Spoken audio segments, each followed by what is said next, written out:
Heidi and I have just arrived in the Cotswolds, where we're going to be for a couple of days. The first place that we're staying is a country pub. It's called the Feathered Nest, and I do really enjoy staying in a pub, somewhere that's really nice and cosy, offers good quality rooms, and of course amazing food. So we're going to go and check in now. See Heidi keep popping up behind me. Let's go check in. It comes with such a lovely view. Look at that. Rolling hills of the Cotswolds.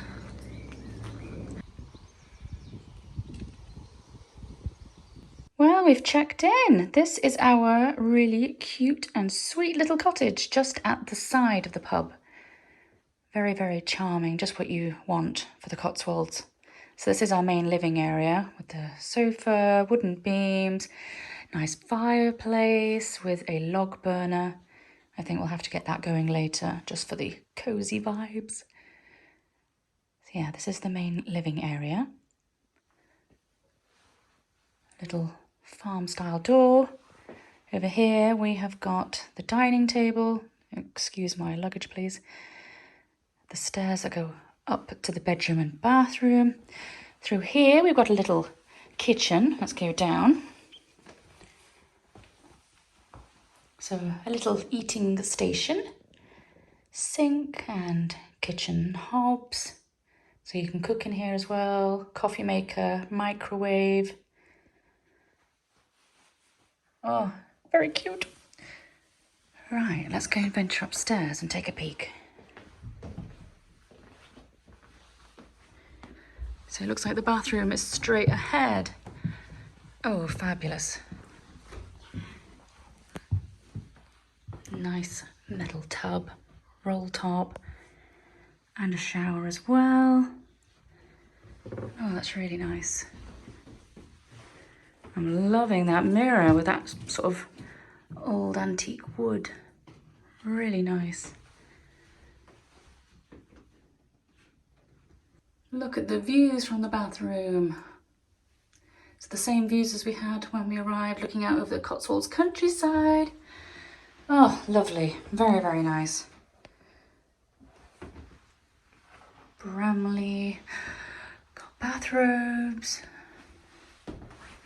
And then the bedroom straight ahead. Oh, fabulous. Let's go up a few more steps.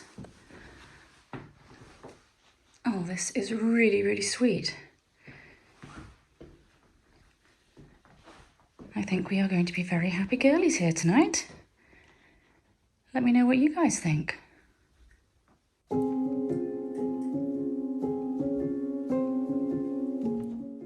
So this is our little cottage from the outside. Very, very cute and charming, isn't it? Very Cotswolds.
I've just spotted out back that there's this pizza oven. Oh my gosh, that would be amazing. A nice warm sunny day with some pizza.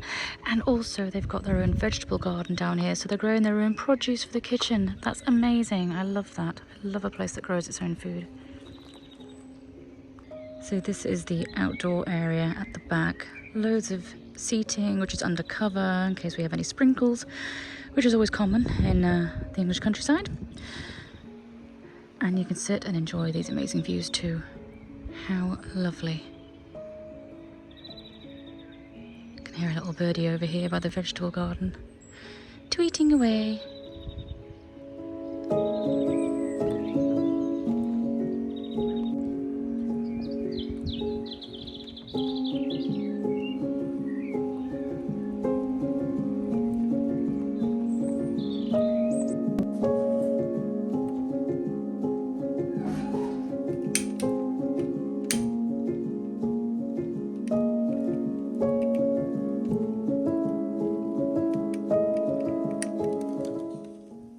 Go, that's taking nicely. Oh, that lovely pop.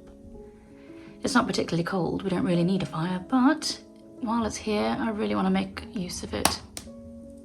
It just really sets the vibe in a cozy little cottage like this. Just having the background of the fire crackling. There's nothing that beats it. I love it.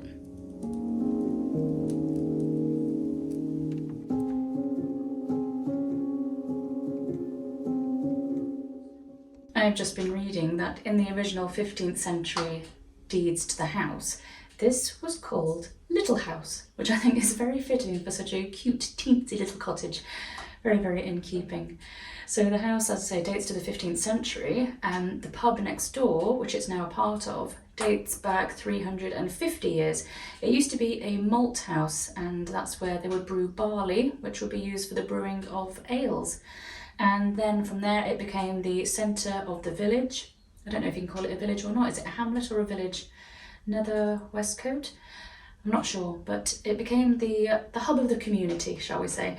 And then from there it grew into what it is today. So it is a fine dining restaurant slash pub slash place with rooms, really, really lovely rooms. So there we go. That is the transition of the feathered nest.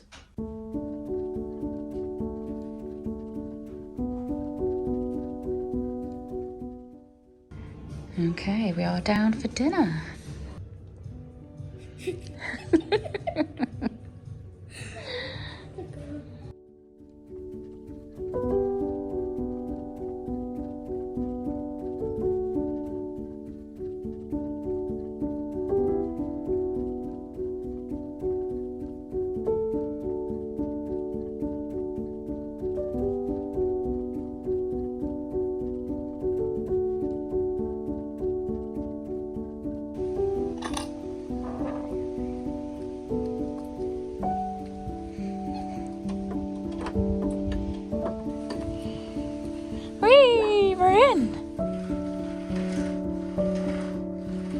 What a beautiful day we've got. Look at that sunshine.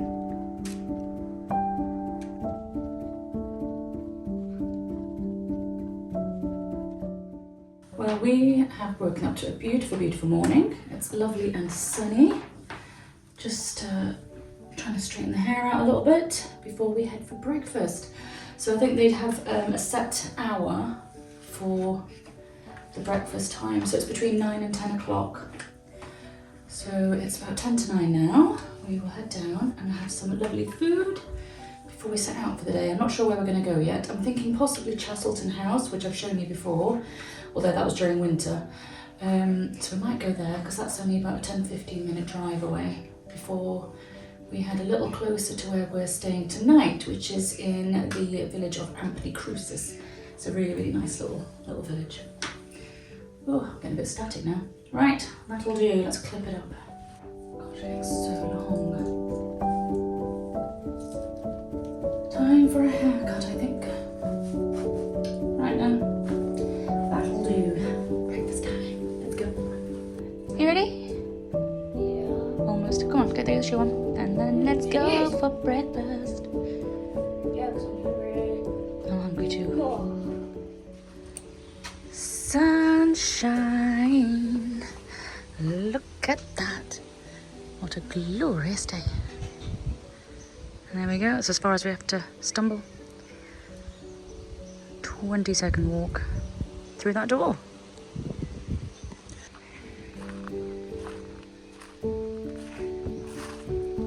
It's a really happy door. Heidi's struggling with it. Well, that was a really, really lovely breakfast, which I forgot to film because I dived straight in. I had the Nest McMuffin, which is, as you can imagine, a McMuffin with a beautiful bacon jam at the bottom and a local sausage patty. It was really, really nice. We're back at the cottage now. I'm just going to quickly pack up and then head out for the day.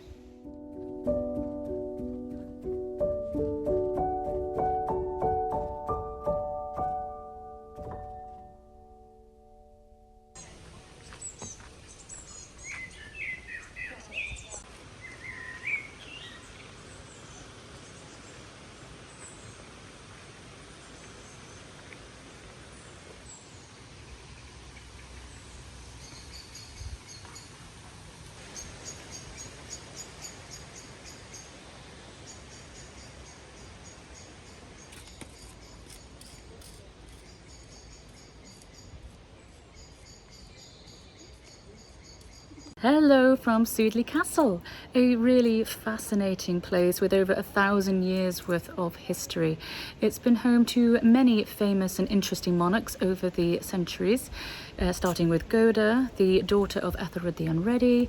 Then it was home to Richard III, who we have to thank for the magnificent banqueting hall here at Sudeley. King Henry VIII and Anne Boleyn were here when he was making the decision as to whether or not to dissolve the monasteries. King Charles I was here during the English Civil War. It's got a very, very rich and vibrant history. It's also known to be where Queen Elizabeth I held the longest ever known party for the English monarchy, and that was in 1592 to celebrate her defeat of the Spanish Armada. It was the 4th anniversary of that. So it's a very interesting place. It's also where Catherine Parr, the last and surviving wife of Henry VIII, lived after he died. So this was her home, and it's also the only privately owned castle in England that is home to the burial site of a queen. So let's go and take a look around.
So what you can see here in front of us is the magnificent banqueting hall, which was built by Richard III.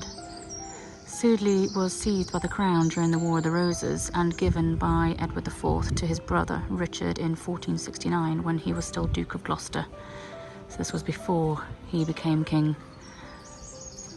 And then I believe it was in the 1480s that he built this impressive banqueting hall.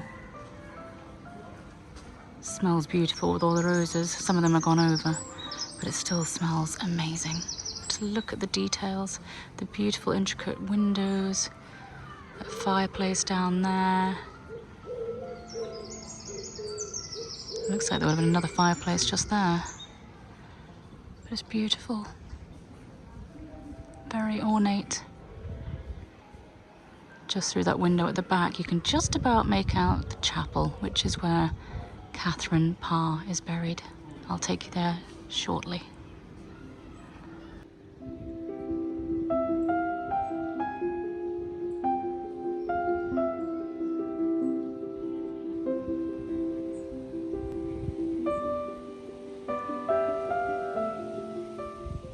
So that is the dungeon tower, which I showed you from the other side. And you can see how expansive this castle is. It goes all the way down to the back there and round. And here you've got the banqueting hall, or ruins of Richard III's banqueting hall. Right now we are going to go through into the gardens. Oh, hello! I wasn't expecting you in here. Just look at that view. So that's the Rose Garden here at Sudeley. Sudeley is home to 10 award-winning gardens. That one in front smells divine. And just over here you have, is it the church or the chapel? I'm not sure, but that's where Catherine Parr is buried. Next to the Queen's Garden, this Rose Garden here.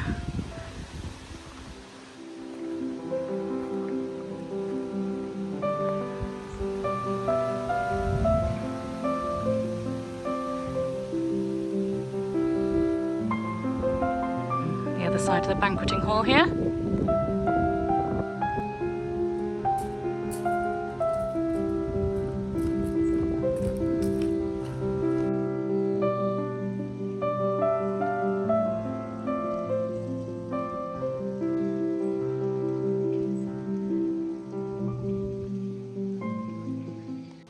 Let's go through into the Queen's Garden, which is laid out on the site of the original Tudor parterre and flanked by magnificent double yew hedges. This garden is designed to recall 3 queens, Catherine Parr, Elizabeth I and Lady Jane Grey. The mix of the Old English roses reflects the medieval, Tudor and Edwardian periods of Sudeley's history.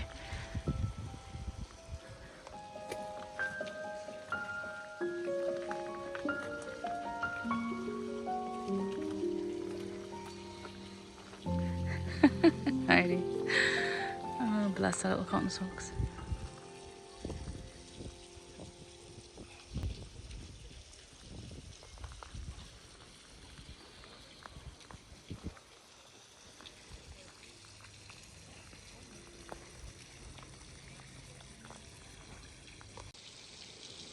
This is so beautiful, with all of these roses framing that view looking back towards the castle.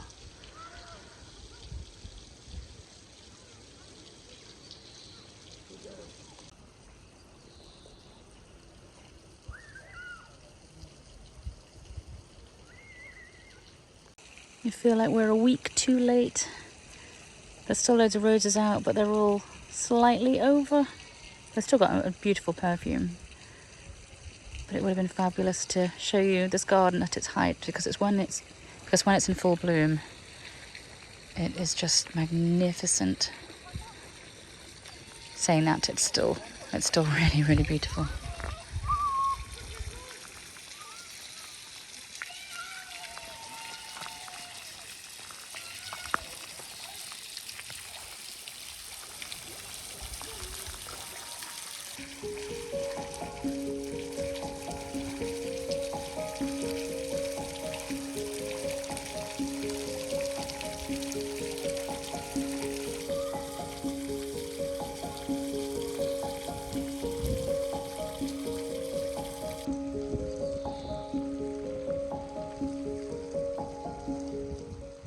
What a dreamy little garden. I do like this one. I can't remember if I've told you or not. Last September I decided to start homeschooling Heidi for a multitude of reasons. I'll probably discuss it on an episode at some point, but one of the really nice things is getting to take her around with me on all of my trips, because I'm very privileged in the work that I do. I'm allowed to take Heidi with me to all these amazing hotels and locations, and getting to stop off at stunning places like this where I can actually show her the living history. I think you learn so much better about places and history by experiencing them for yourself rather than learning them through a book. So it's nice to be able to bring her to Sudeley and teach her about Tudor history. I love Tudor history. It's one of my favourite periods of all the history. I don't know what it is that I find so captivating, but I really do enjoy it. So it's nice to be able to come here and show Heidi the sort of stories behind it, and to be able to show her where Catherine Parr is buried as well, because we've been learning about Henry VIII's 6 wives recently. So there we go. We'll go and have a little look inside the church or chapel. I'm not sure which one it's called, but we'll go inside and I'll let you have a look as well.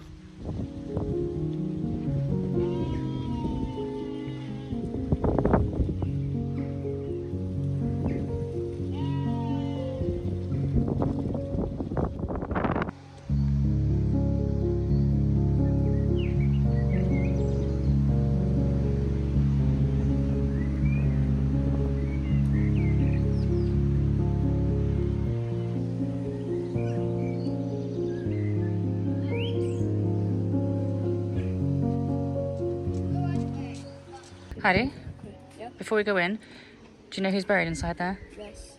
Who? It's King Henry VIII's wife. King Henry VIII's wife? Yeah. Yeah, so a queen. Yeah, obviously. Which one? Catherine.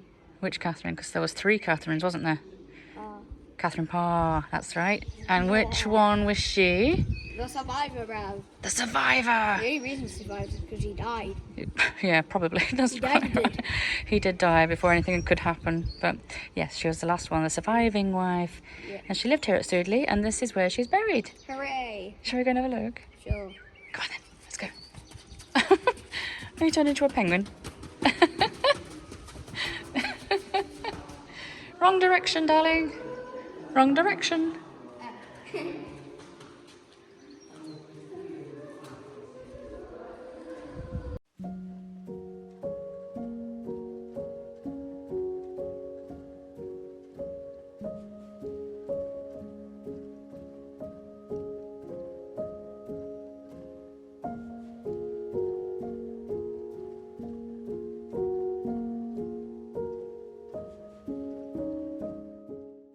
So this is her tomb.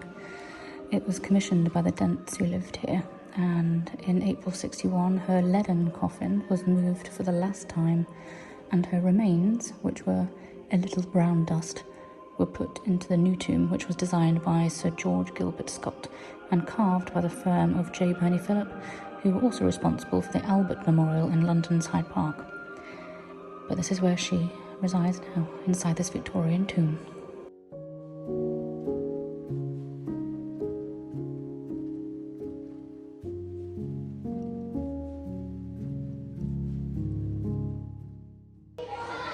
I've just noticed on the flooring there's all these Tudor roses.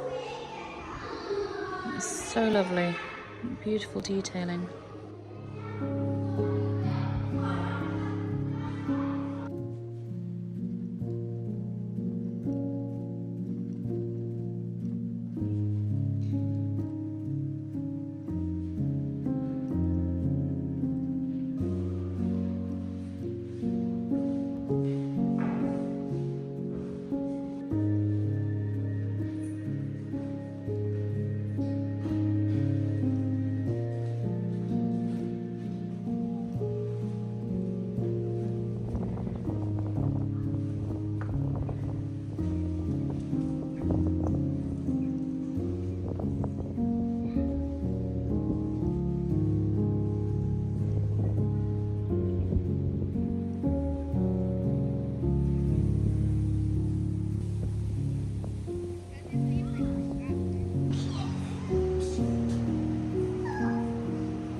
Okay, so we've just been inside this section, which has some rooms. The castle is now privately owned. It's a private family home, so I can't show you inside. I did start filming as I went in and then realised, oopsies, no videography, photography allowed. But originally, this would have been the servants' quarters. During the Tudor period, they would have been on the opposite side of the courtyard.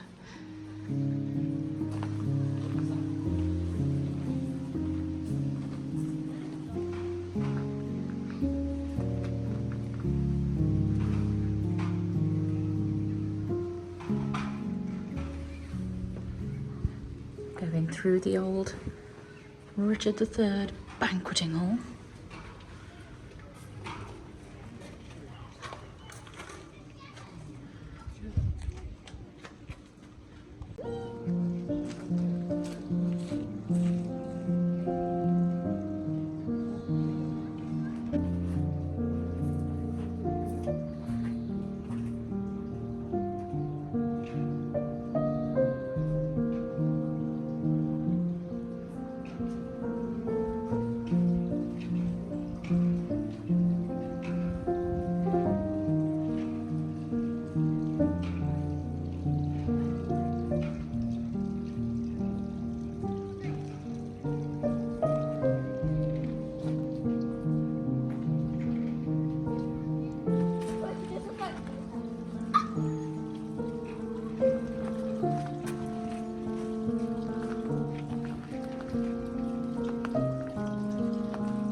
We've had a really nice time here at Sudeley, seeing Catherine Parr's grave. That was really nice. Yeah. I'm glad we got to see that. Yeah. And going around the castle, which was lovely, some beautiful rooms. But I think now we're going to head off. We've seen everything that we want to see, Yeah. and we are going to head to our little cottage, Bee's Cottage, which is in the village of Ampney Crucis. Yeah. So let's get going. Yeah, except Yay. we're also going to go to like the little park bit they have at the entrance. Oh yes, we're going to go to the park at the entrance here first. That's, yeah. Because it's necessary. Because we've got to. It's necessary, as Heidi says. Right. Come on then, let's go. Let's go. Fishies. Random stuff I picked up. Oh my god, these ducks are still there. That's so cute. The ducks? Yeah, there's 2 ducks. So we just stayed there. Oh yes, I see them. Just enjoying the peace and quiet. Can't fault them. So this is the ruins of the 15th century tide barn, which was built by Ralph Boteler or Boteler, I'm not sure how that's pronounced. And a tide barn is where the compulsory payments that everyone had to pay to the church were kept. I think it represented 1/10 of a person's income. So it could be paid in anything, but generally whatever it was that they were producing. So they were frequently paid in agricultural goods. And all of those things were stored in the tide barn. Right, we're making our way to the adventure playground. I promised when we first got here that Heidi can come and have a play before we leave, so that's what we're doing now. And it makes the most of the value of the ticket. It's £10 for children. The under 3s are free. Otherwise it's £10 for 3 to 15-year-olds, and adults are £23. £23. I need to put my teeth back in. So yeah, it's not the cheapest place to come. You do get 10% discount if you book online, which is what we've done. So that saved us just over £3. Looks like there's quite a lot to go on. There's loads. This is a really, really big play area. I bet at the weekends this is heaving, but because we're here middle of the week and during school hours as well, it's quiet. Bless her, Heidi's all on her own. I'll have to go and try and do some of these things with her.